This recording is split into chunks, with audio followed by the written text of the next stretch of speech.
Welcome, everyone, to another edition of Stepping Up to the Plate. So glad you could be with us.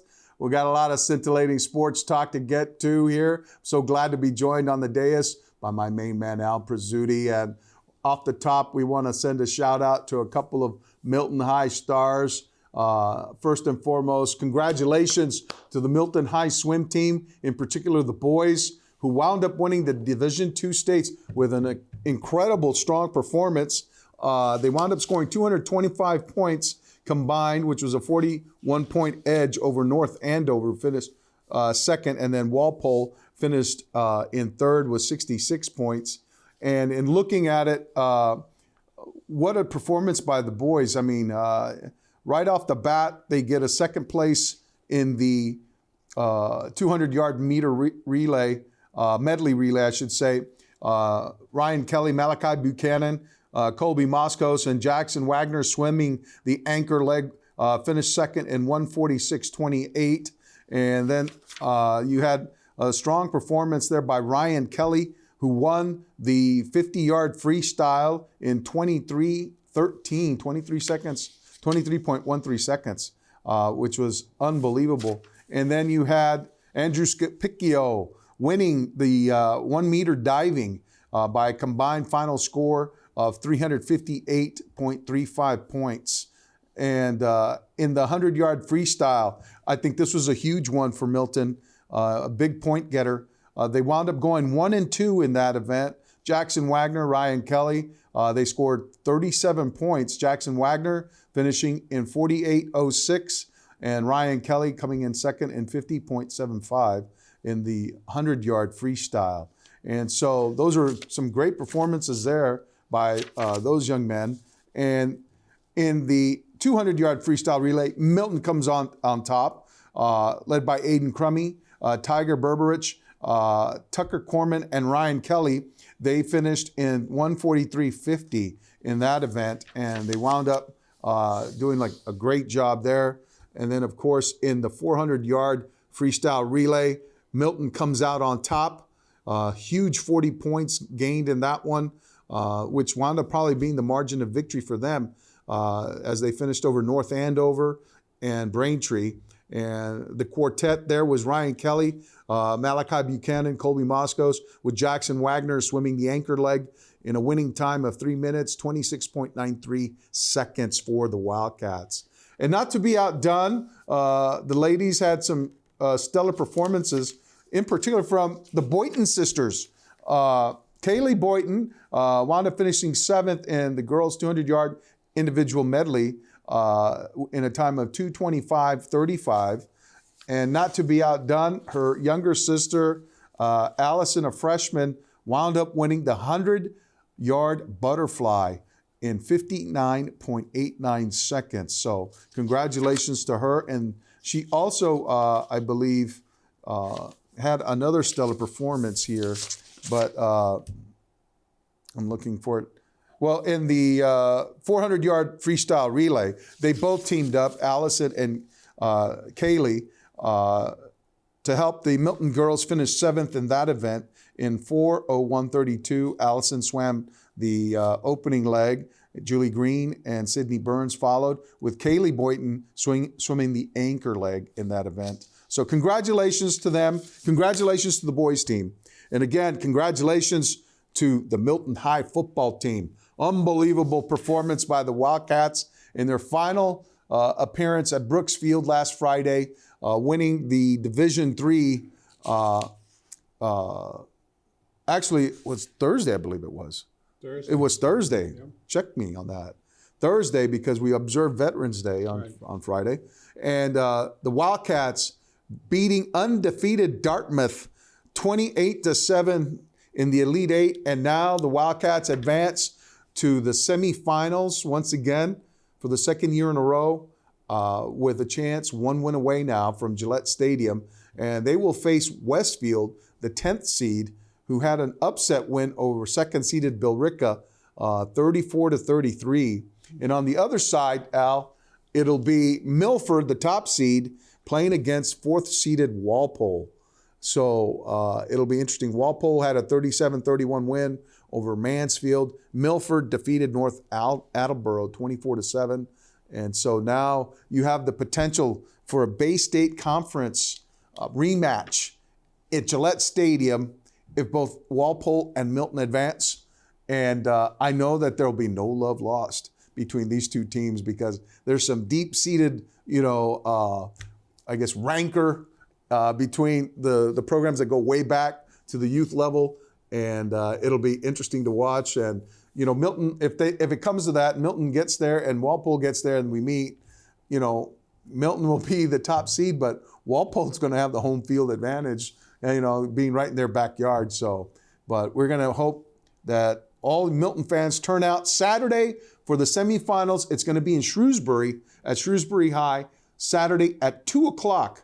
Okay, Saturday at 2 o'clock at Shrewsbury High. Milton will face Westfield. It's a neutral site game. They picked that because it's, I guess, equidistant from both schools. So good luck to Coach Steve Dembowski and the Milton High Wildcats. Again, a shout out to Griffin White, who got unbelievable performance, one of the captains there. He had a couple of great tackles, turnovers, fumble recoveries, both that led to scores for the Wildcats. So congratulations to them as they move on to the state semifinals in the MIAA Division III state tournament. All righty. Well, glad we got caught up with that, Al. And, last night the Bruins were in Buffalo, and just an unbelievable performance. A night of firsts for several guys who wound up getting, their first goals of the season. Happy to see that for Danton Heinen, for Carlo and Lindholm. Oscar Steen. And Oscar Steen. How about that? Steen's was the best of, I thought. I mean, that was a beautiful shot. Great shot. I thought Carlos was beautifully done, too. Yeah, Carlos, I think, had the goalie a little screen because he was right in the middle. I think it was a three. They had a three-man rush. Three-man. Yeah. I watched.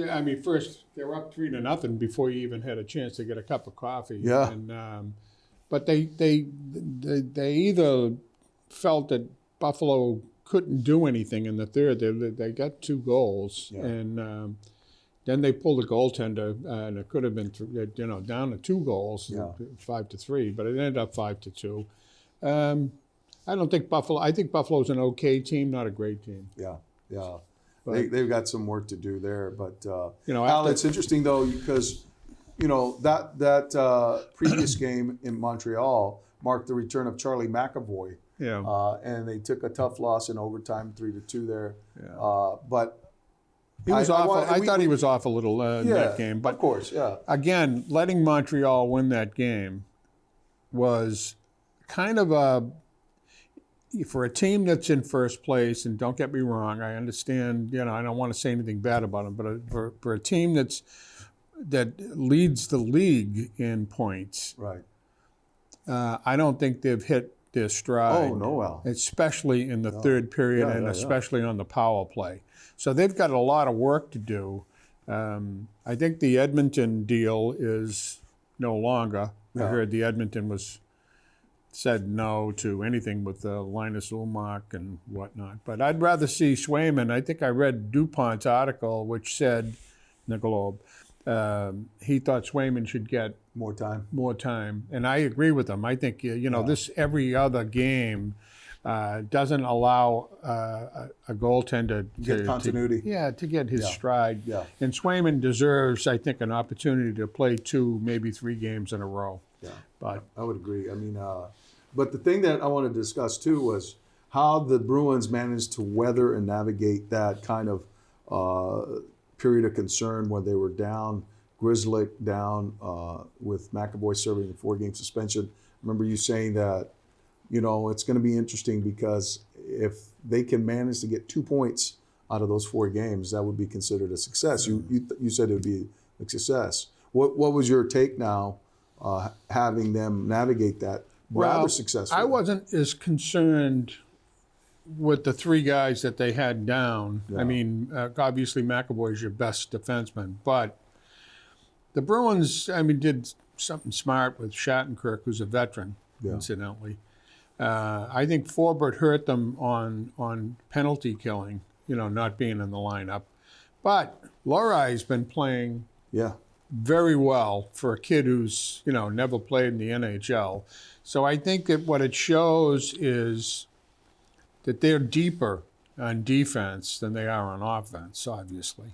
Mm-hmm. And that's a good thing. And so if you look at what wins Stanley Cups, it's defense and goaltending. They seem to have them both. Yeah. So I think I've been reading a lot of articles about the Bruins and people saying, I think we missed the boat because they won so many games last year and then they lost in the first round, that was it for the Bruins. I think they're a better team than people gave them credit for, even last year. I mean, even though they walked away with it and lost in the first round, they've got a core of players that are pretty decent. Yeah. Marchand is having and Pasternak's a goal scorer. Let's just put it that way. He's a goal scorer. He's going to score 40, 50 goals. Yeah, whatever, what I like is he's creating offense for other guys right now, too. Yeah, and Pavel Zacha that was a steal. I mean, he's a decent player. And Coyle had that hat trick the other night. Hats off to Pasta for giving him. Get it up to him. Yeah, yes, that's what I'm talking about. That's what they do. Yeah. So I think they're fine. I think by the maybe the first of the year, you're going to get a sense that they're come back a little to the pack. But still in all, I think they're a playoff team, and we all saw what can happen if and you you're still the haven't eighth. got guys going like DeBrusque, man. Wait till he starts getting going. Well, he might not. I mean, he's been a streaky guy, player. Yeah. But, Danton Heinen, I think, who had played for Montgomery in Denver, incidentally. Yeah. And I think Heinen is a decent player. He's a third, fourth line player, maybe more a fourth line player, but a good one. Yeah. And Oscar Steen is a worker. He's all over the ice. I mean, he skates. He's a good skater, and he's a hustler. So I think that is the better fourth line than they've had even last year and the year before. Yeah. Where the Bruins were last year, it was just, the first line was the best. Oh, without a doubt. And, it's interesting to see the lineup before the game when you have Marchand, Pastrnak, and Zacha.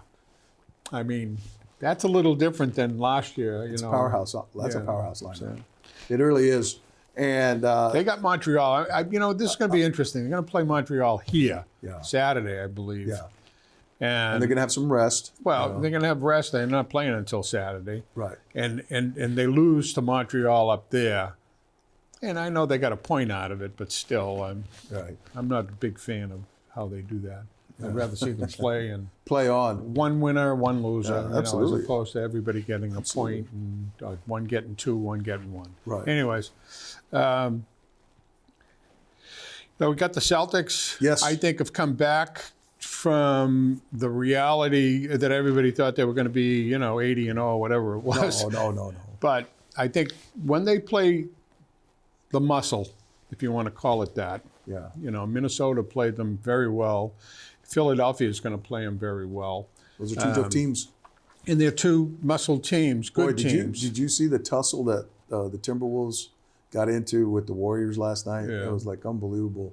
Just the physicality. I think there's some bad blood, going back to the playoffs there between them. But you're right. Al, Minnesota was, I think, a sobering setback for the Celtics. Because, they have the two bigs out there, Gobert and certainly Karl Anthony Towns. But Karl Anthony Towns plays more away from the basket than he does near it. Gobert is a guy that is the rim protector, but he can be gotten to, if you go at him and draw fouls. And then when he has the ball, you can foul him because he can't make foul shots. Yeah, I think what bothers me about the sports scene here in Boston is how the press can, like with the Celtics. I mean, they had the Celtics winning the championship before the season started.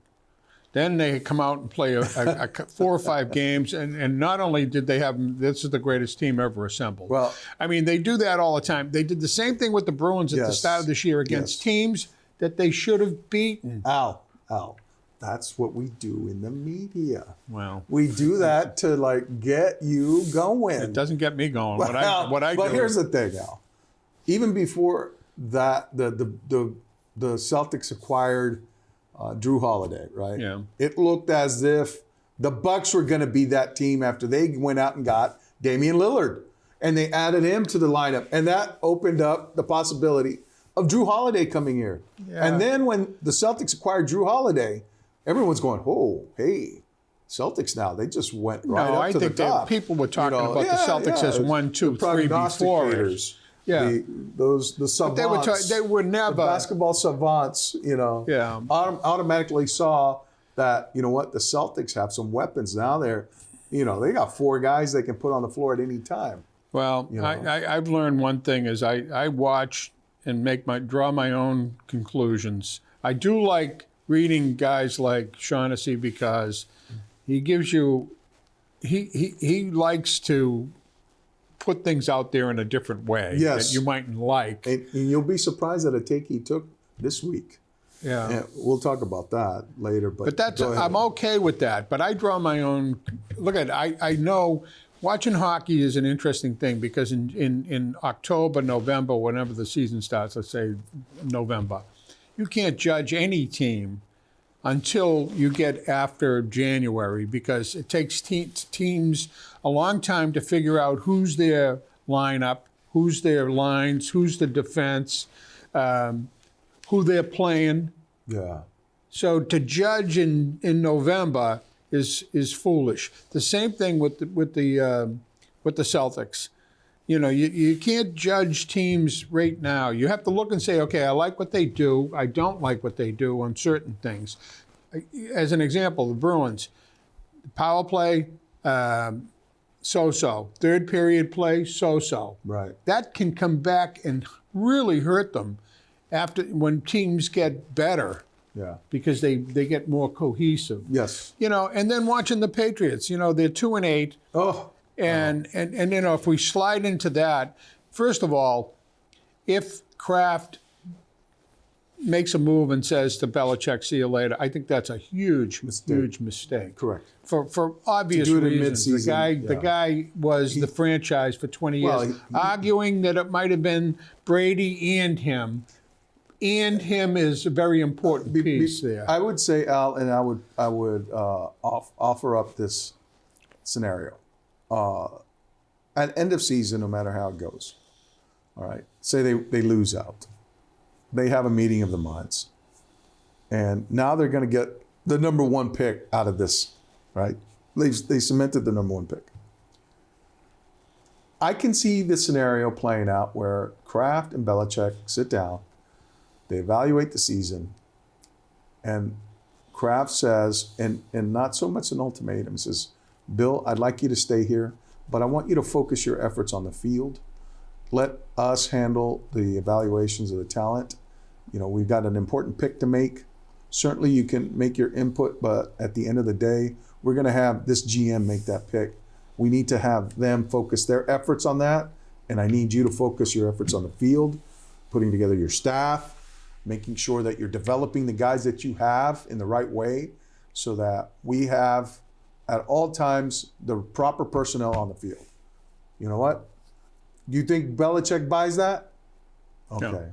I'll tell you what. And then boom, and it gives both sides the cover. You know, if anything happens, it's going to be because Belichick's going to say, you know what, this team is really worse than people think, and therefore I don't want to be with them for another 1 or 2 more years. Because he's not ever going to get to Shula. Well, I don't think he's that's worried important about to him that. now. No, but I think what he's going to say is, I'll have gone to up to this point as the best coach around. Yeah. And then 1, 2, 3 years of without Brady, it fires up the conversation more so that he can't win. He couldn't have won without Brady, and that would bother him. He would then pick a team, and anybody would take him. The guy knows what he's doing. The problem is he's got no talent. And I'll say this. But Al, why is that the case? I ask you. Why is it the case that they have no talent? Well, they've never been a great organization to draft. Right. Never have been. Right. But they've always picked guys off that came in. Look at let me tell you something. When they selected Cole Strange, The entire league was scratching their heads. Yeah. They're going, who is this guy? You had all these other, when they picked N'Keal Harry, do you know who was on the board? Yeah. Look at DK Metcalf. You know who else was on there? Debo Samuel. Yeah, These guys were players. And I continually say, when I saw the highlight reel of N'Keal Harry, I was underwhelmed because I saw a big physical corner who was making the contested catches, but I never saw this big physical receiver, battling big physical corners. But separating, he never separated. But they've made some good moves. Barmore's been their best player. Barmore, yeah. He clearly is. Christian Barmore's a good pick. Christian Gonzalez looked like he was going to be. He's going to be a good pick too, and he went down. Don't forget they lost. Duggar was a good pick. Yeah, well they lost the other kid that was the core of the defenseman. So all I'm saying is that you bring in somebody like Caserio, and I think Belichick would be fine with that. I think, but Belichick is no dumbbell. He would sit there and say, where's a team that has the talent but doesn't seem to have the coaching ability? Could be Vegas and something like that. Could be the Chicago Bears. Could be whatever. And then he says, I can go in there and win again. And then there will be, boy, that organization, we didn't do some things there. You could do in Chicago. We could. So you look at, I look at it and I say, they made a huge, huge error with Jones. And, I've never seen anything like this in my life. Yes. Laria, he was brutal at the end of the game. He said, I've never in my life seen anybody do what he did on the last pass. Yes. Not only was that kid 5 yards beyond the guy, he threw it 5 yards short. Yes, Al. He is. As we said off camera. And I got up early to watch that game, right? I was interested to see. And I'm watching it, and I'm like sitting there to myself going, why am I watching this? And then at the end, I said, okay, let's see what Mac Jones can do now. And so he started to get this team. They're rolling. They got some good play calls. Al, the footwork was atrocious on that play. It was atrocious. He felt like a phantom rush. It was probably a rush of the wind. He's afraid to get hit, the kid. He's afraid to get hit. He doesn't like to stand in there and deliver the ball. And the thing was that he threw it off his back foot. He tried to throw a lollipop. He had to throw a dart at that. In that tight confine, he has to understand, I have to deliver the ball. I can't be throwing a lollipop.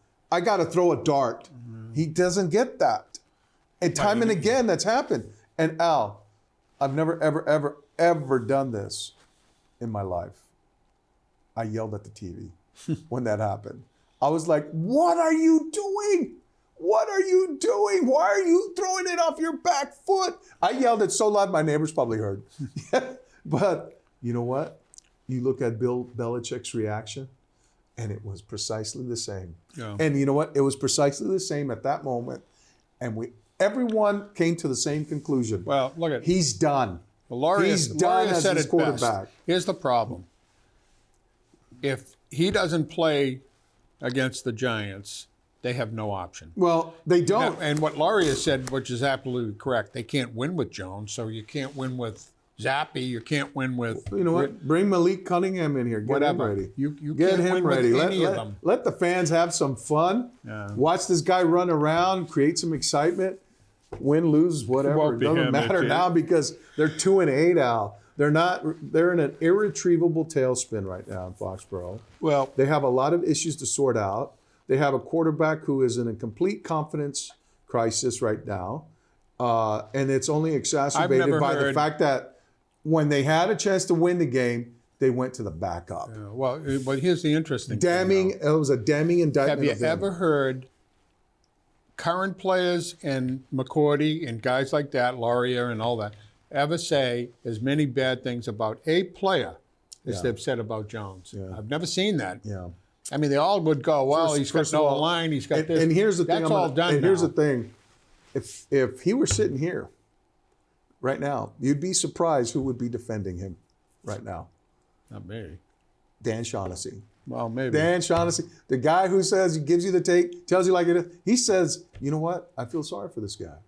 Why are we piling on this guy? I feel it's not sorry all for his him. fault. I It's feel not sorry all his for fault. him because he doesn't know how to respond.